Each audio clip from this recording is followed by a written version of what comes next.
Hello, my name's Steve and welcome to the Seaside Allotment channel. And today I'm responding to comments that have asked me to do a regular kind of monthly what am I sowing and what am I growing on kind of video. And so it's December, so I've not got a huge amount, but anyway, it's best to get started because there's lots going to happen in January. So I'll take you around the polytunnel where most of the stuff is, and yeah, we'll see what we've got. So most of the stuff at the moment is in the polytunnel, and I've also got some stuff in the little greenhouse, so I'll quickly skim through everything. I grow a lot of stuff on this little bench here, and this is kind of ideally positioned. You don't get any slugs or snails up here, and it faces south, so that's pretty good. At this time of year I don't have that much on this bench, on this trestle table, but today I've just laid stuff out just so I can shoot the video, but most of this will end up going back into its main home, which is the little shelf I've just shown you, or the mini greenhouse. I've also got lots of stuff sort of lying down here on the floor, and that'll soon get planted out. Right, so first off we've got the carrots. These are Napoli. These were planted in October, and I'm hoping for a lovely early crop off these. Okay, so then we've got the spinach. Got two different batches here. One at the front is Medania and the one at the back is Red Kitten, and it's a little bit leggy, but not to worry. This is going to get planted out in January in one of my little hoop tunnels that's just come free. It did have radicchio in it, and that's all now harvested. Next up is Oregon sugar snap peas. I've already got a few of those planted in tubs, but these are destined for tubs in the polytunnel too. And Douce Provence peas as well. Don't look quite as healthy, but not too bad. And then I've got the first of the red lettuces for spring. I don't have a huge number of red lettuces in the ground at the moment, so I'm just filling in some gaps. These should be planted in February. And I've got some Navarro, which is one of my favourites, and I've got some Salanova reds, and they're pretty good too. And I've got some winter butterhead lettuces that I don't actually know the name of. They don't look great, do they, at the moment, but yeah, they'll be alright. They'll grow on. Again, they're just gap fillers at the moment. It doesn't really matter too much if they succeed or fail. I've got plenty in the ground. And I've got some spring onions. These are stir on. So the intention with these is that we'll thin them out, but we'll leave some of them to grow. We'll thin them out as spring onions, but then we'll leave some to grow on. And when they're about 3/4 to an inch or something like that, we'll harvest those as early onions. That'll be about the time that we're running out of onions, probably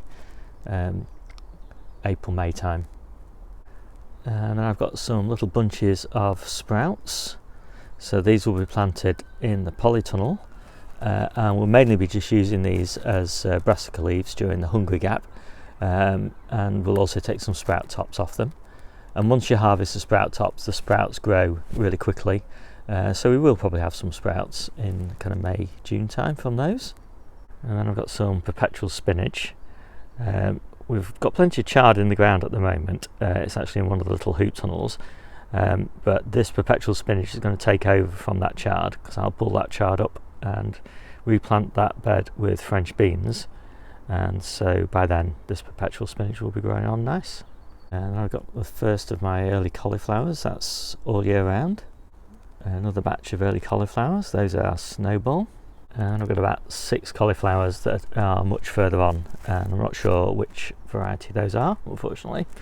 I'm out of labels, but most of those are in the little greenhouse. And I've got my spring cabbage. These are Durham earlies, and they will follow on from the January kings. And then I've got some broccolinis. I've actually got some broccolinis in the ground at the moment that we're still harvesting, and I'm not actually sure how successful these will be overwintered, but I really like broccolini, so yeah, I've got 6 plants just to get us started. And then I've got 6 of these little Calabrese marathons, and I've got another 6 of these bigger Calabrese marathons. And then I've got, I think, about another 6 or so of these Romanescos, and again, I'm not really sure how successful Romanesco is overwintered, but I thought it would give it a go. And then actually planted in the beds, I've got some I think that's January King over there, another spring cabbage over there, another one here.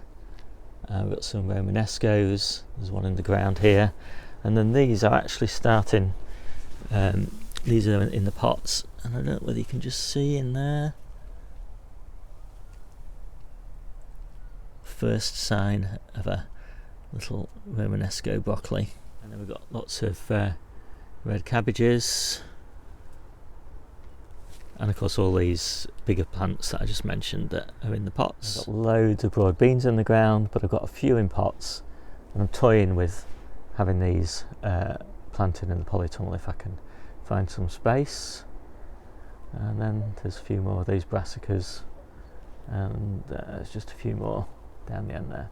And then finally there's what's left of the Oregon sugar snaps and the Douce Provence. I lost quite a few of those to mice, but anyway, there's a few there. And then finally, for the plants in pots, I've got 3 Perpetual kale plants that were cut right back, but you can see them now absolutely bursting into leaf, and those should be fantastic plants in spring. These are really good for the hungry gap. They don't look much now, but by the hungry gap these will be these will be fantastic plants. So that is pretty much it. So there's a lot of stuff obviously in the ground that we're harvesting, but that's pretty much all that we've got in the ground that's young immature plants. And yeah, I'm just going to move everything to the little greenhouse, and then I'll show you what it looks like. And then inside the little greenhouse we've got the Calabrese on the top shelf, cauliflowers on the next shelf, and then down on the bottom we've got the Romanescos. And if I need to, I can keep this greenhouse quite warm because I've got a little heater in here, got a little tent inside the greenhouse where I can keep things quite warm. I've also got fleece that I can drape over stuff. Okay, that's all done, and yeah, it's a very quiet time at the moment, but as I say, January is literally just around the corner, and so everything starts soon.